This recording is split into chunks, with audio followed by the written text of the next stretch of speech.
Magandang buhay sa ating lahat! Ngayon ay talakayin natin ang isang mahalagang bahagi ng gramatika sa wikang Pilipino, ang kailanan ng mga bahagi ng pangungusap.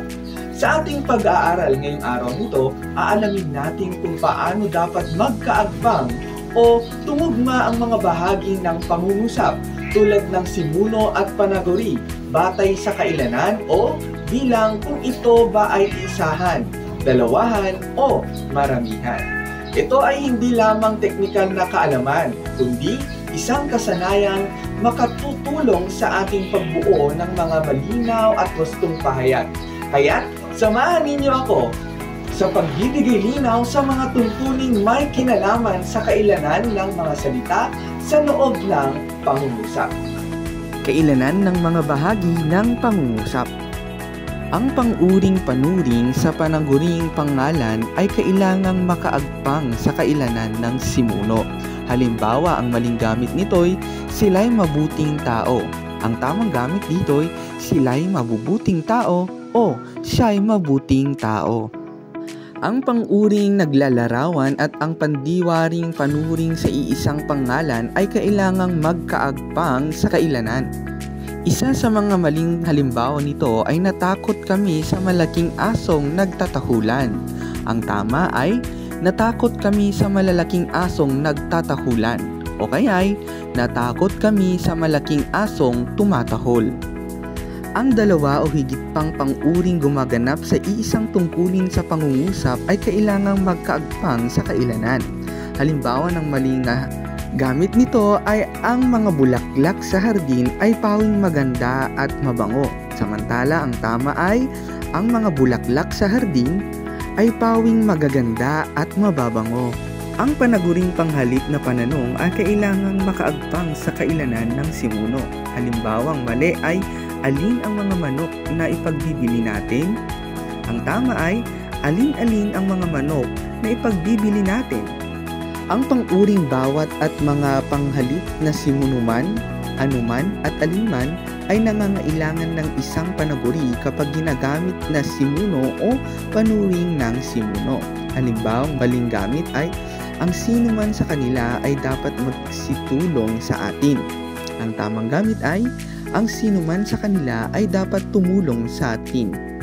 Ang panaguring pahambing na pang-uri ay kailangang makaagpang sa kailanan ng simuno. Halimbawa ng mali ay makakulay ang mga hinog na mangga. Samantala ang tama ay magkakakulay ang mga hinog na mangga. Bilang tuntunin ang mga pangalang Filipino na ipinapahayag sa masaklaw na diwa niyon ay hindi nangangailangan ng maraming pantukoy ng mga. Halimbawa, nag-aani sila ng mga palay sa bukid. Mas maganda kung nag-aani sila ng palay sa bukid.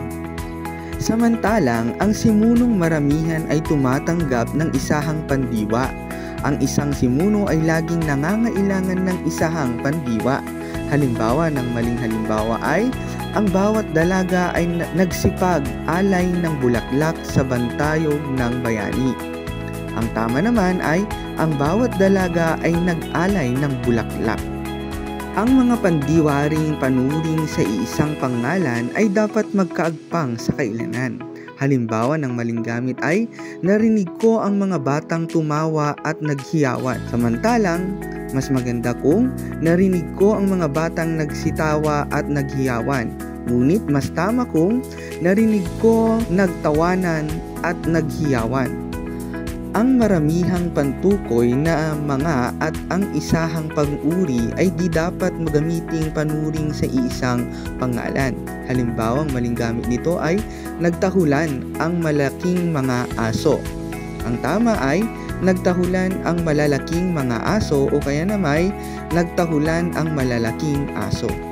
Ang tambalang simunong pinag-ugnay ng at ay nangangailangan ng isahang pandiwa kung ang kilos ay hindi ginaganap ng paulit-ulit. Halimbawa, ang aming aso at pusa ay pinagpapatay ng mga sundalo. Mas maganda kung ang aming aso at pusa ay pinatay ng mga sundalo. Ngunit mas tama kung ang mga lamok ay pinagpapatay namin.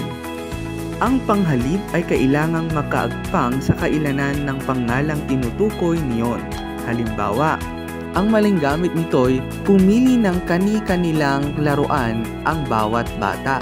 Ang tama naman ay pumili ng kani-kanyang laruan ang bawat bata.